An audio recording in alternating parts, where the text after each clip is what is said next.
हा सर्व प्रकार लालीसाठी केवळ नवीनच नव्हता, तर अंगावर शहारे आणणारा होता. आप्पांबद्दलची भीती आता आदरात बदलली होती. पण त्या बंद खोलीत बदललेलं तिचं कुतूहल आता कित्येक पटीने वाढलं होतं. हळूहळू लाली आता मोकळेपणाने वावरू लागली होती. आप्पांचे व्यक्तिमत्व, त्यांचा शांत स्वभाव आणि त्यांच्यातील माणुसकीचा पैलू तिला आता उमजू लागला होता. त्यांच्याबद्दल वाटणारा आदर आणि विश्वास यामुळे ती आप्पांजवळ हळूहळू व्यक्त होऊ लागली होती. घरातील अडचणी, मुलांचे भविष्य आणि रोजच्या संदर्भाबद्दल ती त्यांच्याशी बोलू लागली. मात्र आप्पांचे वागणे नेहमीप्रमाणेच, जेवढ्याच तेवढे आणि मोजक्या शब्दांचे होते. एक दिवस लाली घरात काम करत असताना आप्पांच्या नजरेतून एक गोष्ट सुटली नाही. लालीच्या हातावर आणि गालावर मारहाणीच्या निळ्या पडलेल्या खुणा स्पष्ट दिसत होत्या. तिला विचारताना त्यांना थोडा संकोच वाटत होता. पण अखेर न राहून त्यांनी विचारलं, लाली, हे काय आहे ग? कुणाशी भांडण झालंय का? हे ऐकताच लालीला स्वतःला आवरणे कठीण झाले. डोळ्यात पाणी आणून ती म्हणाली, आप्पा, हा रोजचाच वनवास झालाय. माझा नवरा दारू पिऊन येतो आणि पैशासाठी मला गुरासारखा मारहाण करतो. एवढंच काय, मुलांच्या शाळेच्या फीसाठी साठवलेले पैसेही तो जुगारात आणि दारूत उडवतो. रडत रडत ती पुढे बोलू लागली, आप्पा, मला तुमची एक मदत हवी आहे, कराल का? आप्पांनी शांतपणे विचारले, बोल, कसली मदत हवी आहे तुला? तेव्हा लाली आशेने म्हणाली, तुमच्याकडे इतकी मोठी साधनं आहे, अघोरी विद्या आहे, त्याचा वापर करून तुम्ही माझ्या नवऱ्याला कायमचा धडा शिकवू शकणार नाही का? जेणेकरून तो मला आणि माझ्या मुलांना पुन्हा त्रास देणार नाही. लालीचे हे बोलणे ऐकताच आप्पांच्या चेहऱ्यावर रागीट छटा उमटली. ते गंभीर आणि कडक आवाजात म्हणाले, लाली, ही साधना किंवा हे ज्ञान कोणाला धडा शिकवण्यासाठी किंवा कोणाचे नुकसान करण्यासाठी नाही. ही विद्या आत्मसात करणे खूप कठीण असते आणि हे फार थोड्या लोकांना जमतं. मी त्यातलाच एक आहे. पण माझ्या विद्येचा गैरवापर करणे हे माझ्या तत्वात बसत नाही. कोणाचा घात करणे किंवा कोणाचं वाईट करणे हा माझा मार्ग नाही. त्यामुळे तू या विषयावर माझ्याकडे मदत न मागितलेलीच बरी. लाली स्तब्ध झाली. आप्पांच्या तत्वांपुढे तिच्या हतबलतेने मान टाकली. लाली जे बोलून गेली होती त्यामुळे आप्पांना राग का आला हे आता तिला उमजले होते. तिने शरमेने मान खाली घातली आणि अपराधी सुरात म्हणाली, आप्पा, मला माफ करा. माझ्या नवऱ्याबद्दलचा राग इतका अनावर झाला होता की मी नको तो विचार करून बसले. खरं तर असं वागायला नको होतं. इतके बोलून ती मुकाटाने आपल्या कामाला निघून गेली. त्या दिवसानंतर आप्पा आणि लाली यांच्यात एक प्रकारचं तणावाचं वातावरण निर्माण झालं. काही दिवस सर्व काही सुरळीत होतं, पण अचानक एक दिवस लाली कामावर आली नाही. आप्पांना वाटले कदाचित ती आजारी असेल, म्हणून त्यांनी जास्त विचार केला नाही. पण जेव्हा ती दुसऱ्या दिवशीही आली नाही, तेव्हा मात्र आप्पांच्या काळजाचा ठोका चुकला. तिची काळजी वाटू लागल्याने ते तिचा पत्ता शोधत तिच्या घरापर्यंत पोहोचले. लालीच्या घराच्या अंगणात लोकांची मोठी गर्दी जमली होती. वातावरण भयान शांत होतं. लोक आसपास कुजबुजत होते. आप्पांच्या मनात विचारांचं काहूर माजलं होतं. लालीचं काही बरं वाईट तर झालं नसेल ना? तिच्या नवऱ्याने तर तिला त्रास दिला नसेल?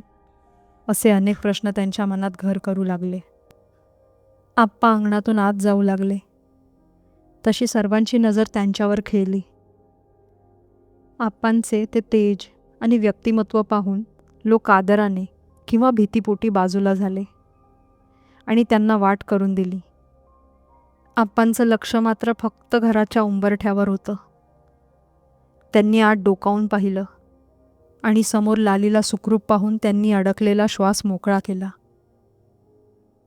पण लालीची अवस्था भयानक होती. ती धाय मोकलून रडत होती. तिचे कुंकू पुसले गेले होते. कदाचित रडून रडून ते पुसले असावे. तिची 2 मुले आईकडे निर्विकार नजरेने पाहत होती. जणू त्यांना काय घडले याचा अंदाजच येत नव्हता. अचानक आप्पांची नजर एका कोपऱ्यात ठेवलेल्या मृतदेहाकडे गेली. तो लालीचा नवरा होता. पण त्याचा तो मृतदेह काहीतरी वेगळीच आणि भयावह कथा सांगत होता. त्याचा चेहरा ओढलेला आणि पांढरा फटक पडला होता. जणू मरताना त्याला असह्य यातना झाल्या असाव्यात.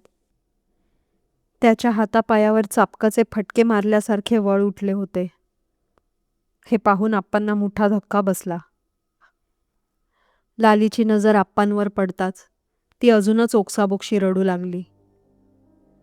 तिचे सांत्वन करून आणि अंत्यसंस्काराची प्रक्रिया पूर्ण होईपर्यंत थांबून आप्पा तिथून निघून गेले. परतीच्या प्रवासात आप्पांच्या मनात विचारांचे चक्र फिरू लागले. लालीच्या नवऱ्याचा हा असा अंत नैसर्गिक नक्कीच नव्हता. काहीतरी असं होतं जे लाली आपल्यापासून लपवत होती. घरी परतल्यावर त्यांनी तातडीने आपल्या वरच्या मजल्यावरील त्या बंद खोलीत प्रवेश केला. तिथे जाताच त्यांना काहीतरी गडबड झाल्याचे जाणवले. आप्पांना आपल्या साहित्याची अचूक जाण होती. त्यांच्या संग्रहातील एक अतिशय महत्त्वाचे आणि गुप्तविद्येचे पुस्तक गायब असल्याचे त्यांच्या लक्षात आले. आणि रागाने त्यांचा चेहरा लालबुंद झाला. लाली, तू काय केलंयस याची तुलाही कल्पना नाहीये. आप्पा स्वतःशीच पुटपुटले. त्या पुस्तकातील अत्यंत धोकादायक विद्येचा वापर करून तिने आपल्या नवऱ्याचा काटा काढला होता यात आता शंका नव्हती. त्या विद्येशिवाय माणसाची अशी अवस्था होणे केवळ अशक्य. पण तिने ही विद्या अर्धवट ज्ञानाने वापरली होती की पूर्ण हे समजणे कठीण. जर मंत्रतंत्रात किंवा विधीत थोडी जरी चूक झाली असेल तर मोठा अनर्थ ओढवू शकतो. आप्पांना जाणवले की आता लालीचा जीवही धोक्यात असू शकतो. तिला तातडीने भेटणे आणि तिला या संकटातून बाहेर काढणे आता खूप गरजेचे होते. आप्पा लगबगीने घराबाहेर पडले खरे, पण अचानक त्यांच्या पावलांची गती मंदावली. आज लालीच्या घरी जाणं उचित नाही. आजचा दिवस तिच्यासाठी दुःखाचा आणि लोकांच्या नजरेचा होता. आप्पांच्या मनात विचारांचे द्वंद्व सुरू झाले. आज तिथे लोकांची मोठी गर्दी आहे. मी तिथे गेलो तर लोक माझ्याबद्दल काय विचार करतील किंवा काय बोलतील याने मला तसूभरही फरक पडत नाही. पण माझ्या तिथल्या उपस्थितीमुळे विनाकारण लालीची बदनामी होईल.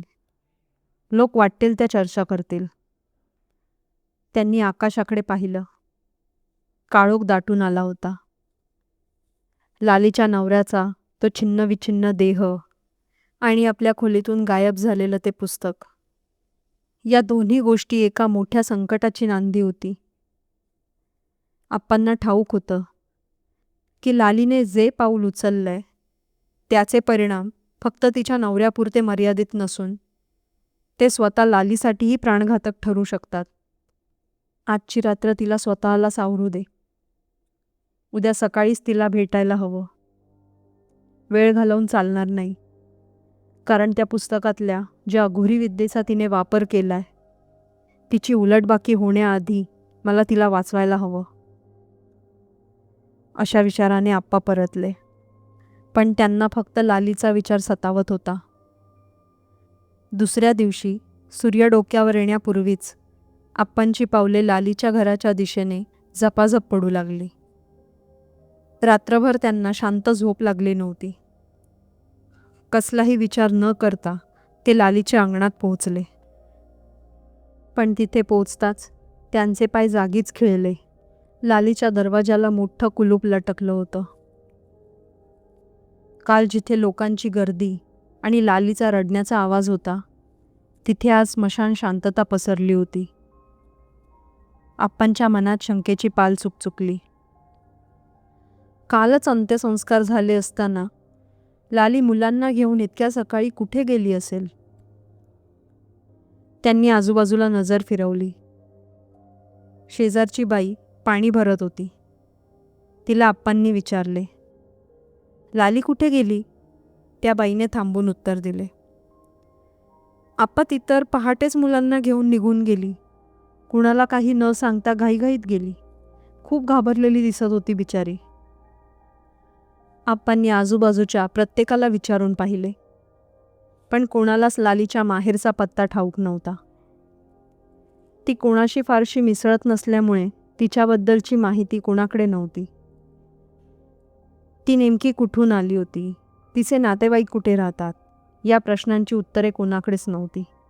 आप्पांच्या कपाळावर आठ्या पडल्या. त्या पुस्तकाच्या सावटापासून पळण्यासाठी तिने हे पाऊल उचललं होतं. त्यांना ठाऊक होतं की ज्या विद्येचा तिने वापर केलाय ती विद्या अशा प्रकारे पळून सोडत नाही. ती सावलीसारखी पाठलाग करते. लाली, तू स्वतःच्या पायावर धोंडा पाडून घेतलायस, पण आता यातून तुला मीच बाहेर काढू शकतो. आप्पा जड अंतःकरणाने घरी परतले. त्यांनी लालीचा विषय मनातून काढून टाकायचा प्रयत्न केला. स्वतःला समजवत ते म्हणाले, आता तिचे कर्म तिच्यापाशी. शोधायचा प्रयत्न मी करेन. सापडली तर ठीक, अन्यथा नियतीच्या खेळात मी तरी काय करू शकणार. तरीही मनाच्या एका कोपऱ्यात कुठेतरी तिला वाचवण्याची ओढ कायम होती. आप्पा पुन्हा आपल्या दैनंदिन कामात मग्न झाले. घरकामासाठी आणि जेवणासाठी आता त्यांना दुसऱ्या कोणाची तरी मदत लागणार होती.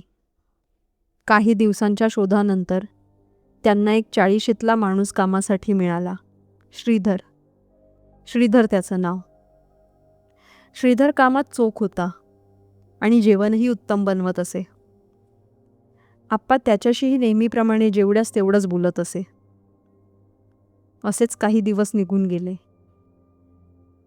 एक दिवस दुपारच्या वेळी आप्पा नेहमीप्रमाणे ओसरीवर आरामखुर्चीत बसले होते. एक पाय गुडघ्यावर ठेवून ते शांतपणे वर्तमानपत्र वाचत होते. अचानक कोणाच्या तरी स्पर्शाने ते दचकले.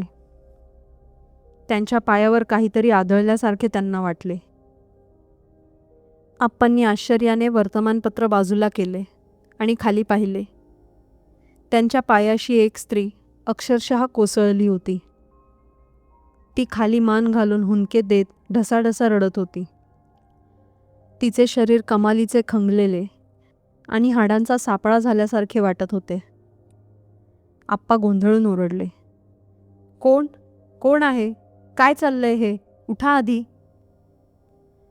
त्या बाईने आपली मान वर केली आणि आप्पांकडे पाहिलं. तिचे ते निस्तेज डोळे आणि भेदरलेला चेहरा पाहताना आप्पांचे डोळे विस्फारले गेले. त्यांच्या छातीची धडधड एकाएकी वाढली.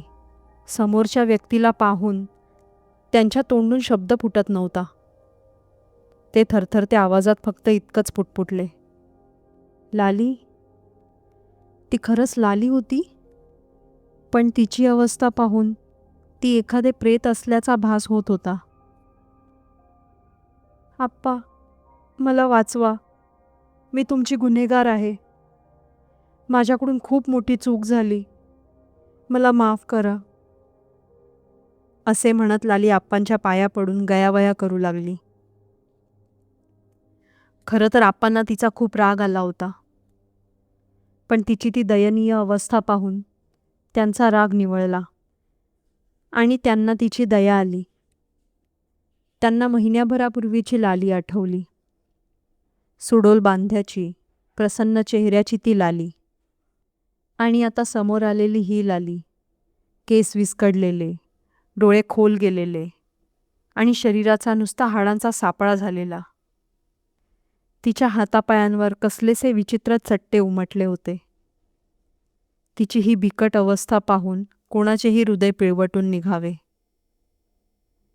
आप्पांनी तिला आधार देऊन घरात घेतले, पाणी दिले आणि तिला खायला काही हवे का विचारले. लाली थोडी शांत झाल्यावर आप्पा गंभीर सुरात म्हणाले, अगं बाई, तुला कुठे कुठे शोधलं माहीत आहे? कुठे होतीस इतके दिवस? आणि कशाला पडलीस नको त्या भानगडीत? आता जे काही सांगशील ते अगदी खरं खरं सांग. थोडा श्वास घेऊन आप्पा पुढे बोलले. ते पुस्तक का घेऊन गेलीस? आणि त्यातली नेमकी कोणती विद्या तू वापरलीस? लाली थरथरत्या आवाजात म्हणाली. सांगते आप्पा, सगळं सांगते. तिने आपल्या पदरात लपवून ठेवलेलं ते प्राचीन पुस्तक बाहेर काढलं आणि आप्पांच्या हातात दिलं. एका विशिष्ट पानावर बोट ठेवून ती म्हणाली, यात जसं लिहिलं होतं अगदी तसंच मी केलं, पण बहुधा ते माझ्यावरच उलटलंय. असं का झालं हेच मला समजत नाहीये. आप्पांनी ते पान पाहिलं आणि दीर्घ श्वास घेऊन म्हणाले, लाली, जर तुझी काहीच चूक नसती तर तू आज अशी माझ्याकडे या अवस्थेत आली असतीस का? सांग बरं.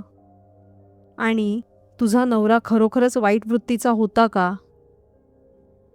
लालीने चमकून आप्पांकडे पाहिलं. आप्पा पुढे बोलू लागले, कारण ही विद्या तुझ्यावरच उलटण्याचं एकच कारण असू शकतं. जर तू एखाद्या निष्पाप व्यक्तीवर किंवा विनाकारण कोणावर याचा प्रयोग केलास तर, आणि तरच ही विद्या उलटू शकते. आप्पांच्या या उत्तरावर लाली आता अधिकच घाबरली. तिच्या चेहऱ्यावर भीतीचे सावट अधिक गडद झाले. लालीने अपराधीपणाने मान खाली घातली आणि हुंदके देत सत्य सांगायला सुरुवात केली. आप्पा, माझा नवरा अतिशय चांगला माणूस होता, पण माझे दुसऱ्या एका व्यक्तीवर प्रेम होते. माझा नवरा जिवंत असताना मी त्या व्यक्तीकडे जाणे अशक्य होते. त्याला जीवानीशी मारणे हाच एक उपाय होता आणि मला तो त्यावेळी सुचला. पण आता एवढं करूनही ज्या व्यक्तीवर माझे प्रेम होते तो आता मला माझ्या मुलाबाळांसकट स्वीकारायला तयार नाही. लाली अधिकच जोरात रडू लागली आणि पुढे म्हणाली, आता माझ्याच नवऱ्याचे भूत माझ्या मागे हात धुवून लागलंय. ते हळूहळू मला संपवून टाकतंय. माझा नवरा मेला त्याच रात्री तो मला दिसला आणि म्हणाला, मी तुला सोडणार नाही, तुला माझ्यासोबत घेऊन जाणार. त्याच भीतीने मी घर सोडून पळून गेले, पण त्याने तिथेही माझा पाठलाग सोडला नाही. रोज संध्याकाळ झाली की तो येऊन माझ्या समोर बसतो. मला असं वाटतं की की तो माझा रक्त पितोय. माझ्या शरीरात प्रवेश करून तो मला इजा करतो. जोपर्यंत उजाडत नाही तोपर्यंत हा छळ सुरूच असतो. आप्पा, मला मरणाची भीती नाही. मी जे केलंय त्यामुळे मी शिक्षेस पात्रच आहे, पण माझ्या मुलांचं काय होईल याच विचाराने मी तुमच्याकडे आले. मला वाचवा आप्पा. आप्पांनी दीर्घ श्वास घेतला. त्यांच्या चेहऱ्यावर गांभीर्य दाटले होते. ते शांतपणे पण ठाम आवाजात म्हणाले, ठीक आहे, 2 दिवसांनी योग्य दिवस आहे. झालेल्या गोष्टी आपण निस्तरू. मला माहीत नाही मी तुला किती वाचवू शकेन, पण मी प्रयत्न नक्कीच करेन. आणि तो दिवस आला. आप्पांची पूर्वतयारी पूर्ण झाली होती. त्यांच्या चेहऱ्यावर ना भीतीची लकीर होती ना चिंतेचं सावट. उलट एक विलक्षण शांतता तिथे विसावली होती. समोर ठाकलेल्या संकटांना भिडण्यासाठी ते पूर्णतः सज्ज होते. त्यांच्या देहबोलीत एक वेगळाच आवेश जाणवत होता. जसा जसा काळ पुढे सरकत होता तसतशी लालीची शुद्ध हरपत चालली होती. भयाने तिची अवस्था बिकट झाली होती. आप्पांनी तिला पुन्हा एकदा ठामपणे बजावले, लाली, काहीही झालं तरी तुला हिंमत हरायची नाही.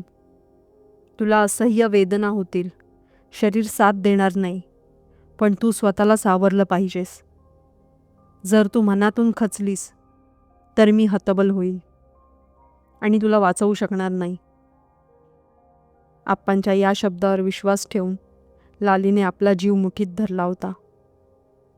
संध्याकाळचे 6चे ठोके पडताच आप्पांनी लालीला वरच्या त्या गूढ खोलीत नेले.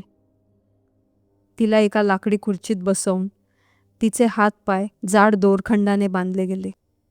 त्यानंतर त्यांनी लालीवर, स्वतःवर आणि संपूर्ण खोलीत एका मंत्राग्नी पाण्याचा शिडकाव केला. वातावरणात एक उग्र दरवळ पसरला होता. आप्पा लालीच्या अगदी समोर असलेल्या खुर्चीत शांतपणे स्थिर झाले. आप्पांनी खाली असलेल्या श्रीधरला आवाज दिला. श्रीधरसाठी हे सगळं नवीन होतं. आप्पा त्याला म्हणाले, श्रीधर, एक काम कर. खोलीच्या बाहेर मी शेण ठेवलंय. ते उंबरठ्यावर नीट सारवून घे आणि लक्षात ठेव, मी सांगितल्याशिवाय चुकूनही वरच्या मजल्यावर पाऊल टाकायचं नाही. आप्पांनी हातातील त्या प्राचीन पोथीतील मंत्राचे पठण सुरू केले. एका हाताने काहीतरी मोजल्याप्रमाणे त्यांचा जप सुरू झाला. अचानक बंद खोलीतील हवेत ओलसर गारवा वाढू लागला. खोलीची सर्व दारे खिडक्या बंद असूनही लालीचे केस हलकेच उडू लागले. ती हवा श्वास कोंडणारी आणि गुदमरून टाकणारी होती. आप्पा आणि लाली या दोघांच्याही श्वासाची क्रिया जोरजोरात सुरू झाली. जसा जसा मंत्राचा वेग वाढत गेला तसा त्या हवेतील गारवा इतका वाढला की आता अक्षरशः थंडी बोचू लागली होती. पण आप्पा क्षणभरही न थांबता आपल्या साधनेत मग्न होते. इतक्यात लालीच्या एका भीषण किंकाळीने अख्खा वाडा हादरून गेला. ती आर्त स्वरात ओरडू लागली, सोडा मला, माझी चूक झाली, क्षमा करा, आई ग, आप्पा वाचवा, मला नाही सहन होत आता हे. तिच्या अंगावर रक्त आलेले वळ उठू लागले होते. जणू कोणीतरी तिला चापकाने मारत होतं. आप्पांनी तिच्या ओरडण्याकडे दुर्लक्ष करून आपला जप सुरूच ठेवला. लाली वेदनेने विवळत होती, कण्हत होती. खुर्चीला बांधलेल्या दोरखंडाच्या घर्षणामुळे तिच्या हातापायातून आता रक्ताच्या धारा वाहू लागल्या होत्या. ती खुर्चीसह पळण्याचा प्रयत्न करत होती, पण कोणीतरी अमानवी शक्ती तिला जागीच खिळून ठेवत होती. अचानक एक धक्कादायक प्रकार घडला. लाली एका जोराच्या किंकाळीसह त्या जड लाकडी खुर्ची सकट हवेत तरंगू लागली. गुरुत्वाकर्षणाचे सर्व नियम जुगारून ती खुर्ची जमिनीपासून वर गेली. हे पाहून आप्पा विचलित झाले नाहीत. त्यांनी तांब्यातील मंत्राग्नी पाण्याचा एक जोरदार हबका तिच्या अंगावर मारला. पाण्याचे ते थेंब स्पर्श करताच लालीच्या हालचाली मंदावल्या, पण ती अजूनही हवेतच तरंगत होती. जणू काही काळ तिथेच थांबला होता. अखेर मंत्राच्या प्रभावामुळे ती खुर्ची हळूहळू संथ गतीने जमिनीच्या दिशेने खाली येऊ लागली. क्षणभरासाठी आप्पांच्या मनात विचारांचे काहूल माजले. लाली आता निश्चित पडली होती. ना तिची हालचाल, ना किंकाळी. संपलं सगळं. मी लालीला वाचवू शकलो नाही, पण त्यांनी हार मानली नव्हती. लालीची खुर्ची जशी जशी जमिनीला टेकली तसं आप्पांनी तिच्या भोवती, तिच्या चेहऱ्यावर आणि आजूबाजूला मंत्राग्नी पाण्याचा हबका मारला.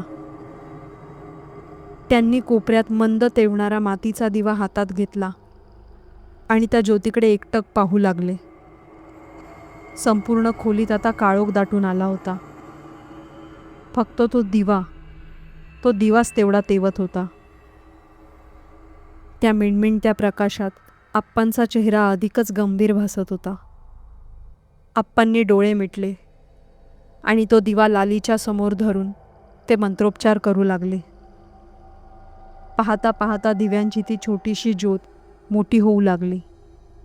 तिचा प्रकाश इतका प्रखर झाला की संपूर्ण खोली त्या तेजाने उजळून निघाली. एका क्षणी तो प्रकाश इतका तीव्र झाला की डोळे दिपून गेले. आप्पांनाही आपला हात डोळ्यासमोर धरावा लागला. काही सेकंद तो प्रकाश तिथेच स्थिरावला आणि मग पुन्हा सर्व काही पूर्ववत झालं. वाड्यात पुन्हा शांतता पसरली. खोलीतील तो हाडं गोठणारा विलक्षण गारवा आता हळूहळू ओसरू लागला होता.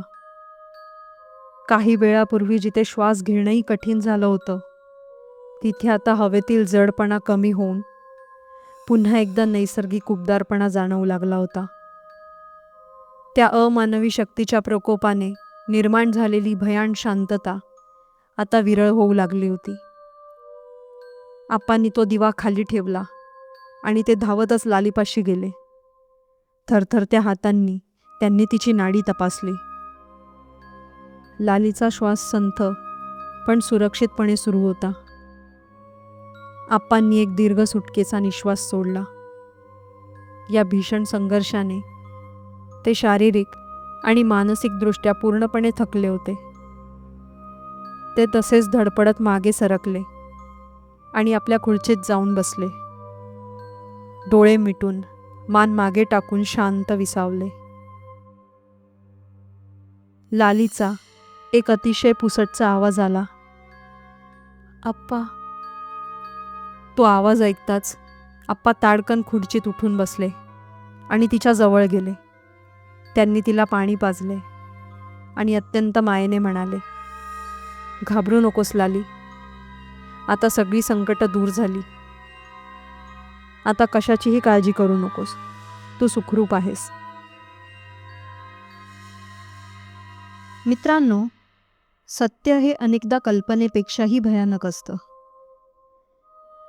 तुमच्या आयुष्यातही अशा काही भयप्रद किंवा गूढ घटना घडल्या असतील किंवा काही थरारक अनुभव असतील तर ते मला नक्की कळवा.